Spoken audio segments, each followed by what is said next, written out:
Assalamualaikum warahmatullahi wabarakatuh.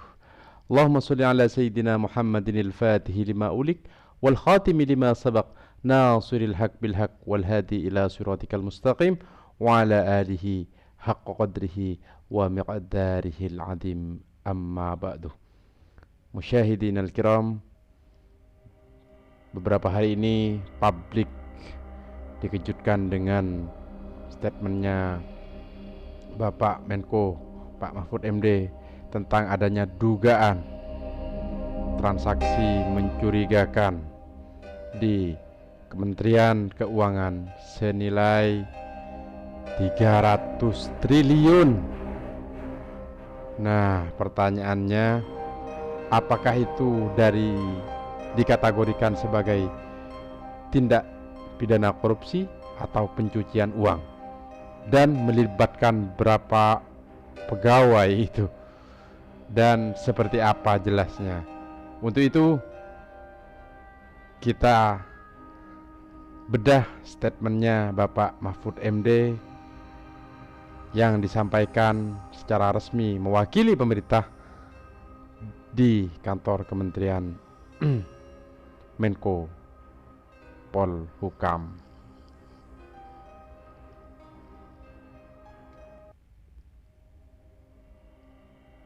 هل لك سر عند الله بينك أنت وبين الله. Nah, sangat menarik sekali ini sahabat-sahabat, agar tidak menjadi bias ya, agar tidak menjadi dugaan-dugaan. Sebenarnya 300 triliun itu seperti apa sih? Transaksi apa itu, dan termasuk dugaan tindak pidana korupsi dari oknum-oknum pejabat tertentu, atau itu tindak pidana pencucian uang. Karena beda ini sahabat-sahabat ya. Nah, beda ini. Makanya ayo kita bedah. Saya ambil videonya Pak Mahfud MD melalui melalui official YouTube-nya di Menko Polhukam itu. Coba kita dengarkan secara seksama. Saudara sekalian, selamat sore. Saya ingin menyampaikan hasil pertemuan dengan pimpinan Kementerian Keuangan untuk mendapat penjelasan dari saya dan memberi penjelasan kepada saya terkait dengan isu transaksi mencurigakan karena pencucian uang. Nah, itu sahabat-sahabat. Jadi transaksi mencurigakan karena pencucian uang. Jadi Pak Mahfud MD ini datang ke Menteri Keuangan Sri Mulyani, minta penjelasan dan juga untuk mendengarkan penjelasan dari Pak Mahfud MD tentang adanya isu ya 300 triliun itu transaksi mencurigakan itu. Dugaan pencucian uang Ya.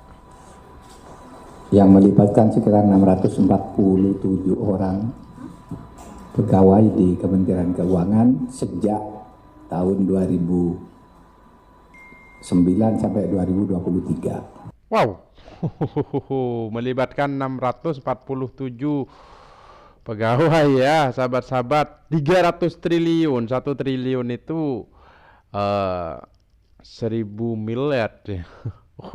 Sehingga ada banyak sekali tuh duit segitu. Kalau dibelikan cilok itu dapat, atau belikan bakso itu bisa jadi danau itu sahabat-sahabat ya. Oke. Ngereng ya, tarik lanjut.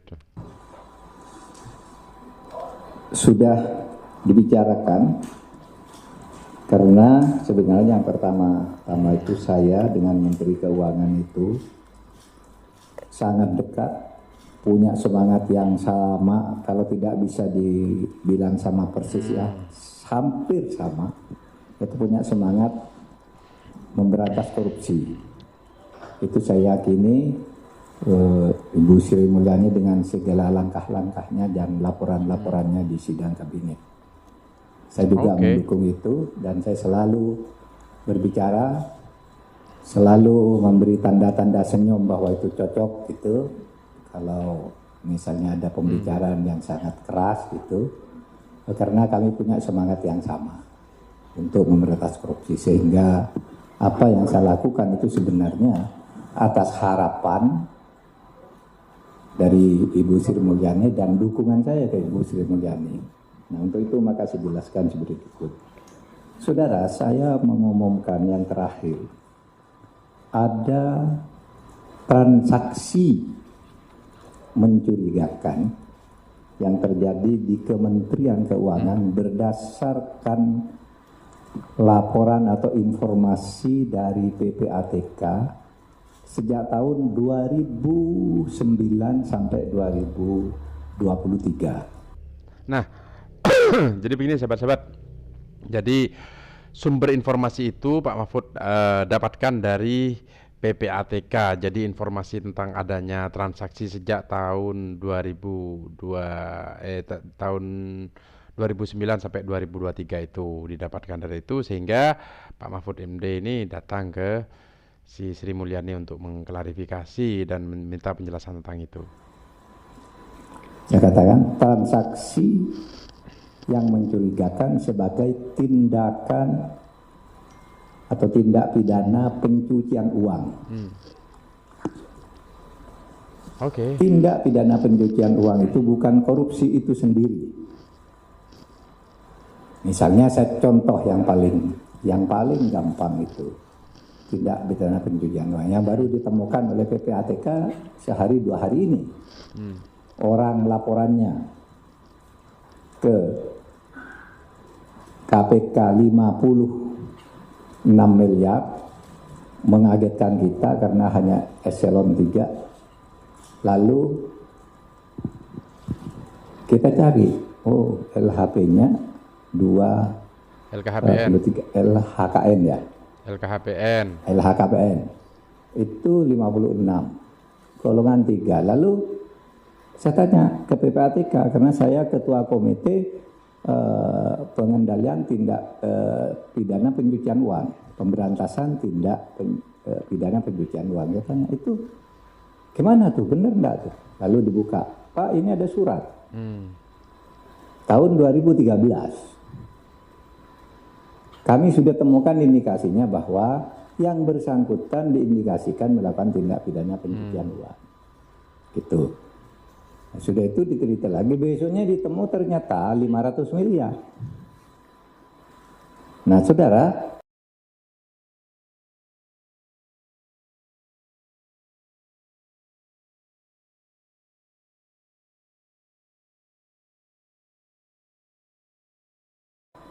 yang mungkin korupsinya itu sendiri sedikit, ya mungkin 10 miliar atau berapa gitu. Tetapi pencucian uangnya yang banyak. Kalau dia menerima uang misalnya korupsi 10 miliar karena gratifikasi, kan itu lalu kalau di dalam ilmu intelijen keuangan itu adalah ya di belakang dia anaknya punya rekening berapa, punya perusahaan berapa, uangnya dari mana, istrinya kekayaannya apa, kok sampai punya 6 perusahaan dan macam-macam gitu. Nah, itu yang di dalam undang-undang kita supaya dikonstruksi dalam hukum tindak pidana pencucian uang. Sehingga kalau disimpulkan di Kementerian Keuangan itu memang benar ada masalah-masalah ini, tetapi tidak semuanya benar. Malah benarnya kalau dikaitkan dengan korupsi, itu yang dilakukan oleh Kementerian Keuangan itu sudah berhasil mengembalikan 7,08 triliun dari korupsi. Luar biasa ya, tapi 7 sekian triliun dibandingkan 300 triliun banyak itu Pak Mahfud. Jadi tindak pidana pencucian uang itu kalau analogi singkatnya seperti ini sahabat-sahabat, ya kan? Jadi saya melakukan tindakan melawan hukum dengan dengan uang tentunya ya. Kemudian hasil kejahatan itu saya jadikan saya jadikan usaha atas nama si admin saya atau staf saya atau atas namakan siapa atau dijadikan apa, artinya diputar lagi itu. Seakan-akan uang itu bukan milik dia. Kurang lebih begitu analogi sederhananya, sahabat-sahabat. Dari kasus-kasus itu. Yang lain ada yang masih berjalan. Ada yang sudah divonis oleh pengadilan.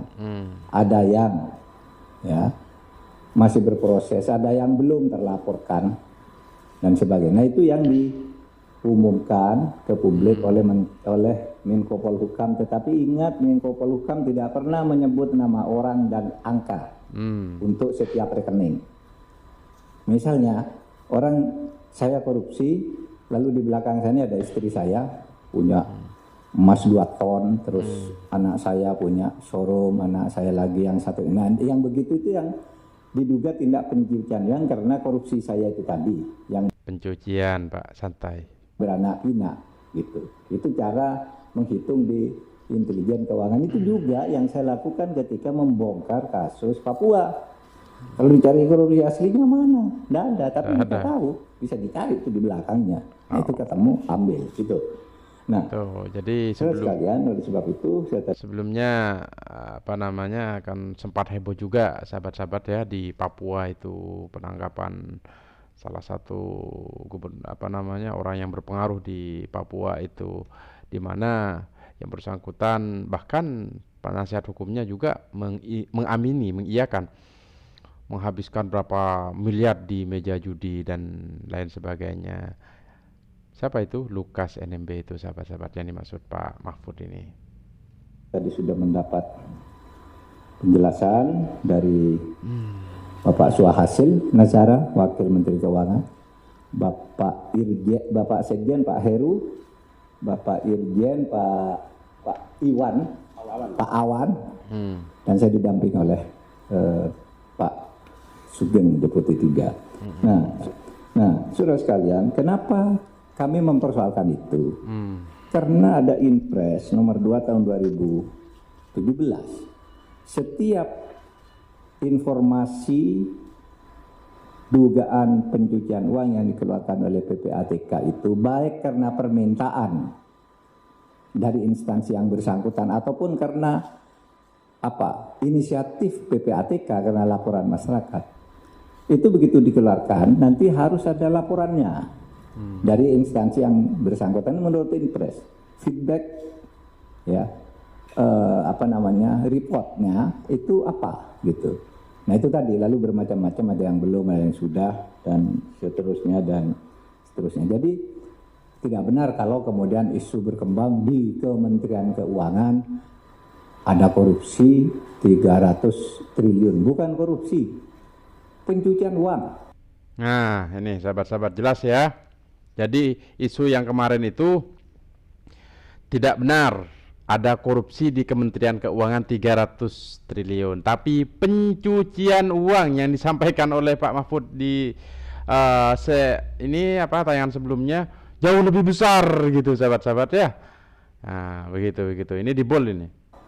Pencucian uang itu lebih besar dari korupsi, tapi tidak ngambil uang negara. Apalagi dituduh ngambil uang pajak, itu enggak. Bukan itu. Mungkin ngambil uang pajaknya sedikit, nanti akan diselidiki. Karena misalnya kami mengambil sampling 7 nih.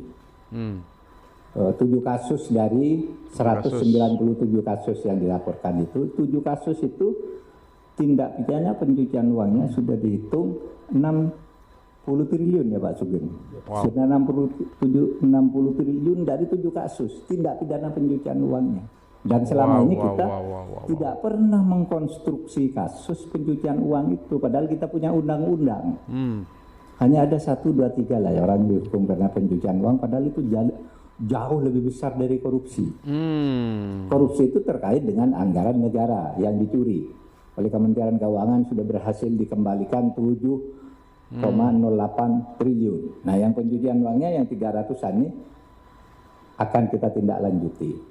Oleh sebab itu, nanti saya tadi berpikir, saudara, kalau misalnya ada permintaan ke kementerian untuk diselidiki tindak pencucian uang, kan terus saya harus kasihkan ke aparat penegak hukum, KPK atau kejaksaan atau polisi. Nah, saya berpikir nanti masa undang siapa yang membagikan ini, kalau dalam sebulan tidak ada perkembangan saya ambil, saya pindah, karena saling ngambil sendiri nggak bisa. Oke. Gitu. Begitu masuk ke satu, lalu diolah sendiri, dinikmati sendiri, tidak jalan, tidak boleh pindah ke aparat lain. Ya. Itu salah satu penyebab macet. Nanti kita akan panggil, kok sekian lama tidak ada perkembangan, pindah. Yes. Dari misalnya kejaksaan ke KPK. Jadi berdasar kesepakatan aja di sini antar pimpinan. Kalau menunggu undang-undang itu dibuat, ya tidak selesai lagi. Sampai banyak nanti. Ya, oke. Kesulitan lagi untuk menyelesaikannya. Oke. Saya kira itu, saudara, dari saya tadi sama Kementerian Keuangan. Nah, itu ya, intinya itu penjelasan Pak Mahfud MD, Pak Menko terkait adanya transaksi mencurigakan di Kementerian Keuangan. Dan ingat, kita harus bold, itu bukan korupsi ya, tapi tindak pidana pencucian uang yang nilainya jauh lebih fantastik. Sehingga kita dukung ya pemerintah ini untuk menyelidiki ya, kemudian memberikan datanya ke APH yang disebutkan Pak Mahfud tadi, APH